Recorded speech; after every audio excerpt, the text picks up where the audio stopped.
This video is brought to you by Cool green clothing coming straight up out of that DMV. You know what it is. This that Baltimore designer right here. Come on now, come and show some love and show some support. Go online right now, coolgreenclothing.com, and make your purchase. Oh yeah, by the way, if you ain't cool and getting the green, you're in the way, and that's just basic. What's going on, YouTube, fam? This your boy Tony 2 times, and we back with another episode of the Baltimore Way, man. Before I start, be sure to tap that like button. Definitely watch this video to the end to hear the full story and all the details in the case. For the day one, fam, y'all already know it's all love. Thanks for tuning back into another episode. If you're new to the channel and you feeling the content, feel free to subscribe. Definitely hit that notification bell so you can be notified every time we drop a new video. Oh yeah, feel free to share the channel with your peoples. Everybody is welcome. Let's get right into the story. One thing I know we can all agree on is that money talks. That little green piece of paper can turn the most humblest person to being flashy, flexing, and showing off. When it comes to material things, we all know that cash will get you everything you want. As long as you got it, you can spend it willingly. But with us men, we figured out a long time ago that dollar bill also attracts women. You have dudes that will pull out their whole paycheck in the store if it's decent looking females around, just to show they got it. Just like a form of bait. We see it all the time, from a woman choosing a man because of the type of car he drives, where he lives, his profession, or just because he has a bag, which is understandable. Some women feel like they should be taken care of. Old heads used to say, the struggle attracts the woman you need. The one you know who is solid because she stayed down when you had nothing. But money attracts the woman you want. The crazy part is, if you know how to carry yourself a certain kind of way, got a few dollars, charisma, it might even attract another man's woman. Most of us know the game. If you can get her, then you can have her, my boy. Especially if she is chasing an image. But some men can't stomach the fact they thought they had something solid until a slicker dude with more money comes around and your girl is choosing. And a hurt ego can make most men crash out real fast. And on this episode of the Baltimore Way, we'll be discussing a case of a man who drove out of town just to crash out after realizing his wife was smashing the plug. All the way back in 2011, a 41-year-old man named Nathan Bowles was navigating the streets of Baltimore and living his life.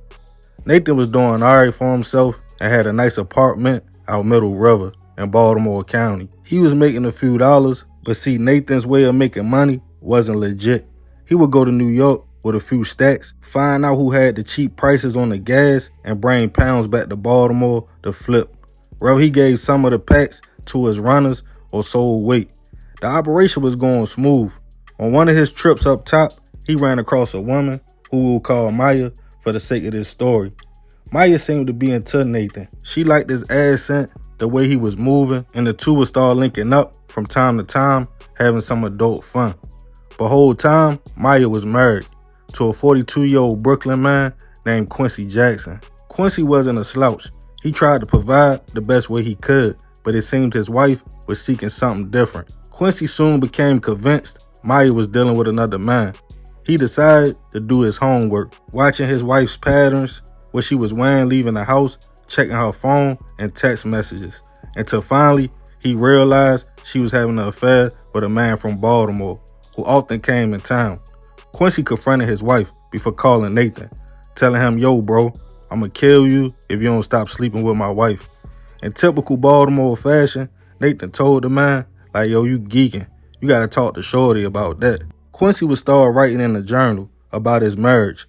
In one of his entries, Quincy wrote, "My wife is smashing another man. No more venting on paper. The world will feel my pain. I'm going to take a life." On January 7th, 2011, Quincy rented a car and drove from Brooklyn to Maryland after finding out where Nathan lived.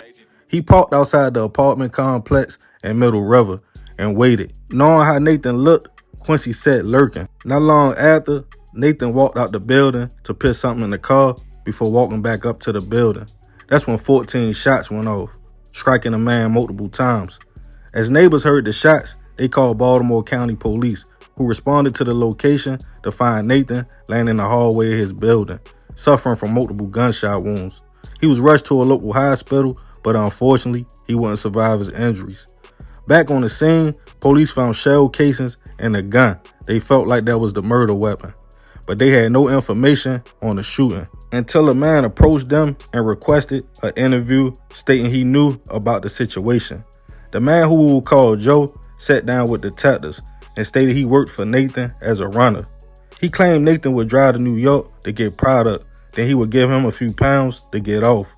He told them he felt the New York dude shot his homie, but he didn't know why. He only knew a man from Brooklyn had threatened to take Nathan's life. After the interview, the next day, detectives received a tip from an anonymous caller who claimed to have information on the shooting. They claimed Nathan was a drug dealer, but also that he was sleeping with a man named Quincy's wife. He also told police that Quincy lived in Brooklyn, New York. Police felt like the whole situation could be drug related, and they kind of brushed it off, as Joe also told them Nathan was planning a big run in New York in a few days because he had rented a car for him. Police got a warrant for Nathan's house to look for evidence. Inside was a scale, a few ounces of grass, a gun, but nothing major. But a search of the rental car parked outside that police had got word Nathan was loading up before he was shot had a duffel bag in it with $90,000 in cash. The money was all stacked up in $1,000 stacks, ready for his trip. This led police to feel it wasn't a robbery or drug related at all, and maybe that the tipster was right about Nathan's affair with a married woman. The money was seized, considered to be drug money, and Baltimore County Police headed to Brooklyn to locate Quincy. They had information on the address for the man.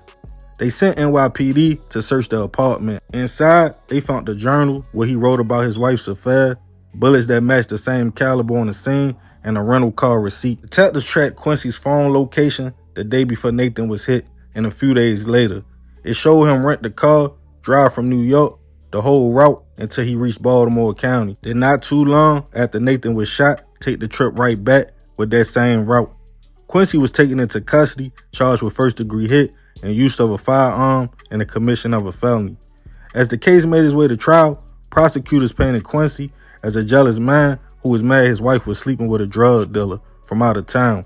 Quincy's lawyer tried to fight for the man, but with the Enterprise car receipts, a journal, the gun left on the scene, and phone records, Quincy was cooked, found guilty on all charges, sentenced to life, all suspended for 40 years in prison. Nathan's family tried to fight to get the money back that was seized from the car, but the feds capped it and stated it was money from drug trafficking. Rest in peace to Nathan. I send my prayers and condolences to his family. In my humble opinion, Quincy went out bad. He was so hurt, even if he did decide to take Nathan's life for sleeping with his wife, he didn't even attempt to do it the smart way, to cover his tracks or nothing. He left the gun, kept his journal, rented a car, and told somebody what he was about to do. I know most men have fell in love with a woman they thought was that, but ended up being this. It's a cold game, and I know it hits harder if it's your wife. Through the pain though, you gotta stay logical. If she will creep off with another man this quick, is she even worth your freedom? Fellas, keep it a buck. Have you ever lost a female you cared about or loved to another man, or been fooled thinking she was somebody she wasn't? Let me know in the comments. Yeah, man, crazy story. Rest in peace, that man. I definitely send my prayers to his family. But I ain't gonna talk too much more about this one. Y'all leave it in the comments. I appreciate you if you made it to the end. This is another episode of the Baltimore Way. This your boy Tony 2 times. Love, fam. I'm out.